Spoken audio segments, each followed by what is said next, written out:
Le chat botté. Le fils d'un meunier reçoit pour tout héritage un chat, tandis que ses frères ont respectivement hérité d'un moulin et d'un âne. Désespéré de son sort, il pense mourir de faim, mais le chat lui demande une paire de bottes et part chasser. Le chat attrape du gibier qu'il porte au roi en cadeau de la part de son maître, qu'il nomme auprès du roi marquis de Carabas. Le chat continua ainsi pendant 2 ou 3 mois à porter de temps en temps au roi du gibier de la chasse de son maître. Un jour qu'il sut que le roi devait aller à la promenade sur le bord de la rivière avec sa fille, la plus belle princesse du monde, il dit à son maître « Si vous voulez suivre mon conseil, votre fortune est faite. Vous n'avez qu'à vous baigner dans la rivière, à l'endroit que je vous montrerai, et ensuite me laisser faire. » Le marquis de Carabas fit ce que son chat lui conseillait, sans savoir à quoi cela serait bon. Dans le temps qu'il se baignait, le roi vint à passer, et le chat se mit à crier de toutes ses forces « Au secours! Au secours! Voilà monsieur le marquis de Carabas qui se noie !» À ce cri, le roi mit la tête à la portière et, reconnaissant le chat qui lui avait apporté tant de fois du gibier, il ordonna à ses gardes qu'on allât vite au secours de monsieur le marquis de Carabas. Pendant qu'on retirait le pauvre marquis de la rivière, le chat s'approcha du carrosse et dit au roi que dans le temps que son maître se baignait, il était venu des voleurs qui avaient emporté ses habits, quoiqu'il eût crié aux voleurs de toute sa force. Le drôle les avait cachés sous une grosse pierre. Le roi ordonna aussitôt aux officiers de sa garde-robe d'aller quérir un de ses plus beaux habits pour monsieur le marquis de Carabas. Le roi lui fit 1000 caresses, et comme les beaux habits qu'on venait de lui donner relevaient sa bonne mine, car il était beau et bien fait de sa personne, la fille du roi le trouva fort à son gré, et le marquis de Carabas ne lui eut pas jeté 2 ou 3 regards fort respectueux et peu tendres, qu'elle en devint amoureuse à la folie. Le roi voulut qu'il montât dans son carrosse et qu'il fût de la promenade. Le chat, ravi de voir que son dessein commençait à réussir, prit le devant et, ayant rencontré des paysans qui fauchaient un pré, il leur dit « Bonnes gens qui fauchez, si vous ne dites au roi que le pré que vous fauchez appartient à monsieur le marquis de Carabas, vous serez tous hachés menus comme chair à pâté. » Le roi ne manqua pas à demander aux faucheux à qui était ce pré qu'il fauchait. « C'est à monsieur le marquis de Carabas, dirent-ils tous ensemble, car la menace du chat leur avait fait peur.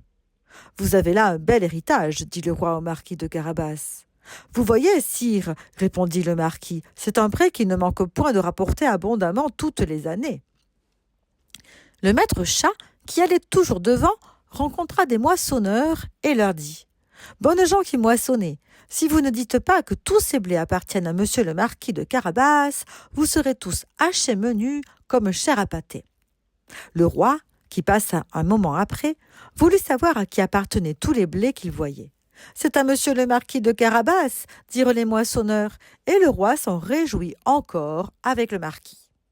Le chat, qui allait devant le carrosse, disait toujours la même chose à tous ceux qu'il rencontrait. Et le roi était étonné des grands biens de monsieur le marquis de Carabas. Le maître chat arriva enfin dans un beau château, dont le maître était un ogre, le plus riche qu'on ait jamais vu, car toutes les terres par où le roi avait passé étaient de la dépendance de ce château. Le chat, qui eut soin de s'informer qui était cet ogre et ce qu'il savait faire, demanda à lui parler, disant qu'il n'avait pas voulu passer si près de son château sans avoir l'honneur de lui faire la révérence. L'ogre le reçut aussi civilement que le peut un ogre et le fit reposer. « On m'a assuré, dit le chat, que vous aviez le don de vous changer en toutes sortes d'animaux, que vous pouviez par exemple vous transformer en lion, en éléphant. Cela est vrai, répondit l'ogre brusquement, et pour vous le montrer, vous m'allez voir devenir lion. Le chat fut si effrayé de voir un lion devant lui qu'il gagna aussitôt les gouttières, non sans peine et sans péril, à cause de ses bottes qui ne valaient rien pour marcher sur les tuiles.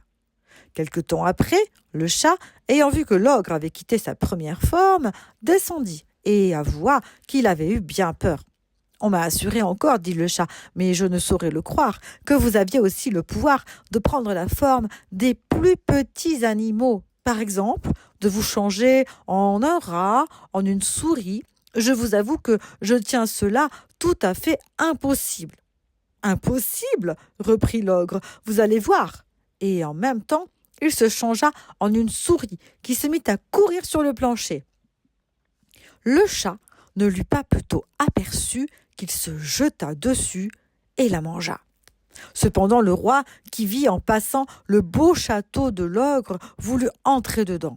Le chat, qui entendit le bruit du carrosse qui passait sur le pont-levis, courut au-devant et dit au roi : « Votre Majesté soit la bienvenue dans ce château de monsieur le marquis de Carabas. » « Comment, monsieur le marquis ?» s'écria le roi. « Ce château est encore à vous.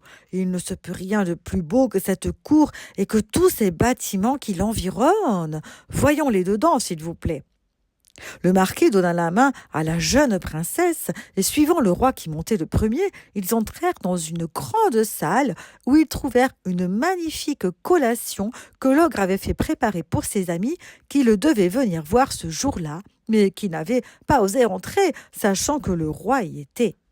Le roi, charmé des bonnes qualités de monsieur le marquis de Carabas, de même que sa fille qui en était folle, et voyant les grands biens qu'il possédait, lui dit, après avoir bu 5 ou 6 coups : « Il ne tiendra qu'à vous, monsieur le marquis, que vous ne soyez mon gendre. » Le marquis, faisant de grandes révérences, accepta l'honneur que lui faisait le roi, et dès le même jour épousa la princesse. Le chat devint grand seigneur et ne courut plus après les souris que pour se divertir. Charles Perrault, Histoire ou conte du temps passé avec des moralités, 1697.